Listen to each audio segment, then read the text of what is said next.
అర్జెంట్గా రామన్నాం. ఇంట్లో కూర్చొని పుస్తకం చదువుకుంటే. మన సినిమా అక్కడమ్మ ఇక్కడబ్బాయి ఏప్రిల్ 11 రిలీజ్ అవుతుంది. ఆ cinema first day morning show first ticket ఏదైనా మంచి స్టార్ చేతిలో పెట్టాలి. ఆ టికెట్ ఏమైంది? అదే డేట్ చూస్తే రేపొద్దునేమో మేషో గారు షూటింగ్, ప్రభాస్ గారు. దేనికి లెక్కెడుతున్నావు? అదే నువ్వు రిలీజ్ చేయమంటున్నావు, టికెట్ కొనమన్నావు, పెంచుతారన్నావు. మొహం పగిలిద్ది.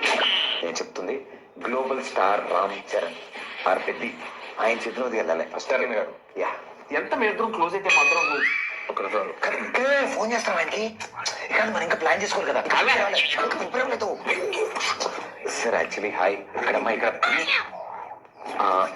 సుబ్బారావు గారు నమస్తే సార్.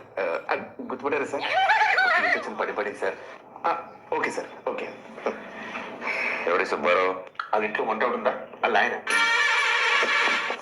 ఏంటి వెంటనే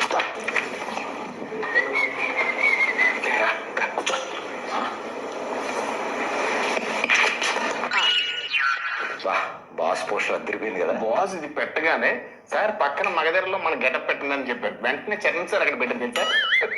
నువ్వు చెప్పావా? ఏం మనం ఏం చెప్తే అంతా చరణ్ గారికి ఏమనుకున్నాం. ఈ పెయింటింగ్ సార్ నువ్వే సార్ పెయింటింగ్ వేసి కూడా కొంచెం ఆ పేపర్ నేనే ఇచ్చాను. మరి రెగ్యులర్ అనుకుంటున్నావు ఇంట్లో? సూపర్గా కొట్టున్నారు కదా. కంగారు పడుకో, రిలాక్స్ కూర్చో. అన్న సార్ పిలుస్తున్నారు. అదే వద్దన్నది. స్లోగా వెళ్ళాలి. చూపనా ఫాలో మీ రా. ఆగిపోయేదా? ఆ స్టోన్ ఉందా? అవునండి. సరిగ్గా ఫారెన్ నుంచి తెచ్చారంట. ఓ నైస్. నీకెలా తెలుసు? ఇంతకుముందు వచ్చావా? ఇదే ఫస్ట్ టైం, కానీ ఇండియాలో దొరకవుగా. ఏం చూస్తున్నా వస్తారులే. పెద్ద షూటింగ్ త్వరగా వచ్చామని చెప్పారు. త్వరగా వచ్చుంటారు. నువ్వు చెప్పావా?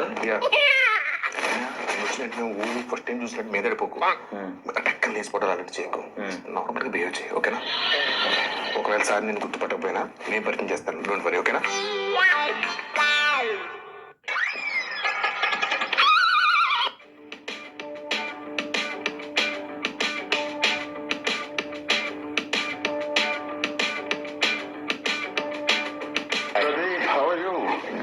ఏంటో లేదు బాగున్నా.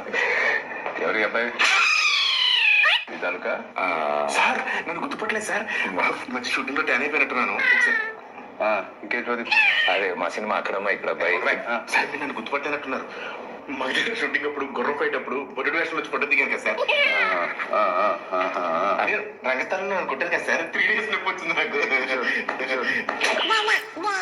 ఎందుకు తెలియదు. కూర్చో కిషోర్.